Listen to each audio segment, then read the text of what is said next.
Hi friends, நம்ம இந்த வீடியோவில் இன்றைக்கி என்ன பார்க்க போகிறோம்னா முட்டை வறுவல் செய்வது எப்படின்னு நம்ம பார்க்க போகிறோம். ஃபஸ்ட்டு ஒரு கடாய் எடுத்துட்டு அதில் கொஞ்சம் எண்ணெய் ஊற்றி எண்ணெய் சூடானதும் கருவேப்பிலை ஃபஸ்ட்டு போட்டு பொரிஞ்சதும் உள்ளி பல்லாரியை நீல வாக்கில் அரிஞ்சிச்சு ஃபஸ்ட்டு போட்டு வதக்கணும். அது பல்லாரி வேகிறதுக்கு வதங்கி வர்றதுக்கு நேரம் ஆகும். கொஞ்சம் உப்பு சேர்த்து நம்ம வதக்கிட்டோம்னா சீக்கிரம் வதங்கிடும். இது நல்லா வதக்குன்னு வதக்கிட்டே இருக்கிறதுல நீங்கள் என் சேனலை சப்ஸ்கிரைப் பண்ணிடுங்க. சப்ஸ்கிரைப் பண்ணி லைக் பண்ணுங்கள், கமெண்ட் பண்ணுங்கள். ஓகே, நெக்ஸ்ட்டு தக்காளி போடணும். நான் ஒரு பல்லாரிக்கு ஆஃப் தக்காளி எடுத்து கட் பண்ணி வச்சுருக்கேன். நீல வாக்கில் தக்காளியை அரிஞ்சு வச்சிடணும். இனி அதில் நம்ம தக்காளி உப்பும் போட்டுருவோம். ஏன்னா அது நல்லா வதங்கணும்ல, நல்லா பல்லாரி நல்லா வதங்கின பிறகு தக்காளி போட்டு வச்சிடணும். இப்போ போட்டுட்டு நல்லா வதக்கணும்.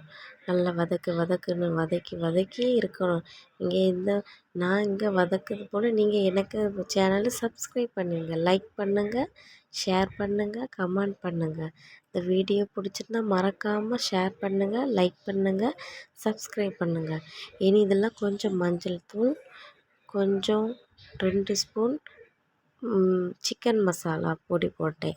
சிக்கன் மசாலா போடாட்டா கரம் மசாலா இருந்தால் கரம் மசாலாவும் 1 ஸ்பூன் மஞ்சள் பொடியும் போட்டு நல்லா வதக்குங்க. நல்லா கொஞ்சம் நல்லா வதங்கினது பச்சை வாடை போகிறதட்டு நல்லா வதக்கணும். வதக்கிட்டு நம்ம முட்டையை சேர்க்கணும். இது கொஞ்சம் மசாலா பச்சை வாடை போனதும் கொஞ்சம் மூடி வச்சுட்டு 2 முட்டையை அடித்து ஊற்றணும். நம்ம போட்டுட்டு நம்ம 2 முட்டை நான் நாட்டுக்கோழி முட்டை எடுத்துருக்கேன். நீங்கள் என்ன முட்டைனாலும் எடுத்துடுங்கலாம். 2 முட்டையை அடித்து ஊற்றுங்க. இப்போ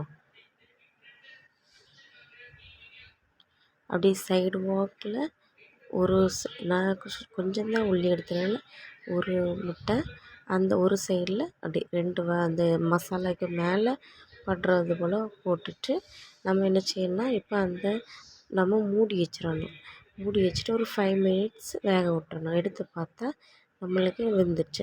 இனிதான் நம்ம என்ன செய்யணும்னா சைடு திருப்பி போட்டுட்டோம்னா ஒவ்வொரு பீஸாக நம்மளை எப்படி சர்வ் பண்ணணுமோ அப்படி நம்ம பாதியாக பிச்சு மாற்றி போட்டுடலாம்.